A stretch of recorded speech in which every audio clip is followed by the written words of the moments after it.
It was the middle of the day. It was 3:30 in the afternoon. There were a bunch of high school kids at the park that were there celebrating. They were unwinding because they had just taken their ACT.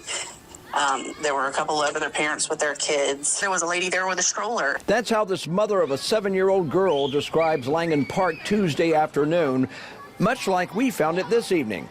That's when she and her little girl grabbed a snow cone and headed to the park, something they do all the time since she was a toddler.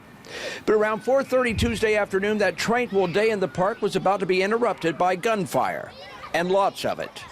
We were sitting on the gazebo right there next to the parking lot, and I heard, you know those, the firecrackers that they have like a bunch of them taped together and you light one in and it goes like a string of them. Yeah. Right, that's what I thought it was. And I was like, why is someone shooting fireworks in the park? And then I heard it again and I looked up and I saw the guy with a semi-automatic. She says the gunman was standing about 30 feet from her and her daughter between two cars in the parking lot right next to the playground. She had only seconds to react. I grabbed my daughter. We ran. The gazebos have brick corners on them that are about 2.5, 3 feet high, and we ran around to the side of the brick corner where we were hidden from him, and then I heard pop, pop, pop, pop, more separated, and looked up and saw the second gunman that was right in front of us. She quickly realized she and her young daughter were in the middle of a gun battle. And then I looked up and saw that the second gunman, which I hadn't been aware was literally standing right behind me.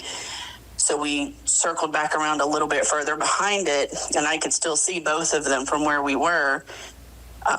The one that was directly behind me that had the handgun took off across the field with 3 other guys.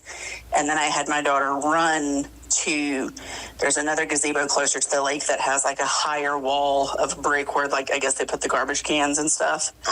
So I had her take off and run there where there was more cover.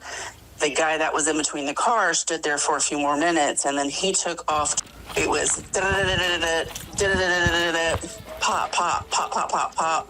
And then they stood there and stared at each other for a minute. By then, this quick-thinking mom was already on the phone with Mobile police, who arrived minutes later.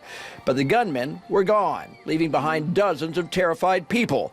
And one of them was her 7-year-old daughter. She was like, Mom, don't ever take me back there. Don't ever take me back there. Promise. Swear, Mom. Swear, swear, swear. Don't ever take me back to that park.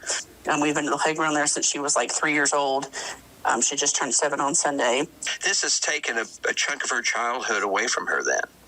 Yes, this was her, unfortunately, not only her first direct experience with gun violence, but now there's a place that she has spent at least 4 years of her life that she will probably never let me take her to again.